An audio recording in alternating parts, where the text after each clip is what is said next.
Hello friends, তো আজকে চলে এসেছি এত সুন্দর ক্যাফেতে। দাঁড়াও বলছি, তো পুরো মিনি ব্লগটা দেখতে হবে এর জন্য।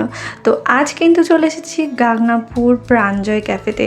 তো এটা কিন্তু রয়েছে চার্চ, দেবগ্রাম চার্চ, ছোটো চার্চের পাশেই কিন্তু রয়েছে এই ক্যাফেটা। তো খোলামেলা জায়গায়, কিছুটা জায়গা জুড়ে কিন্তু এই ক্যাফেটা রয়েছে। তো বেশ আমার ব্যাপক লেগেছে। তো এই যে আমার ফ্রেন্ড নয়নিকা, তো আর আমার বোন, আমরা তিনজন মিলে কিন্তু সন্ধ্যাবেলায় চলে এসেছি এই ক্যাফেতে। তো তোমাদের কেমন লাগলো ভিডিওটা আমাকে কিন্তু অবশ্যই কমেন্ট করে জানিও।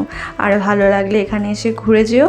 তো এখানে কিন্তু কাপলদের জন্য বেশ ব্যাপক কিন্তু একটা জায়গা। তো তোমাদের ভালো লাগলে তোমরা অবশ্যই এখানে ঘুরে যেও।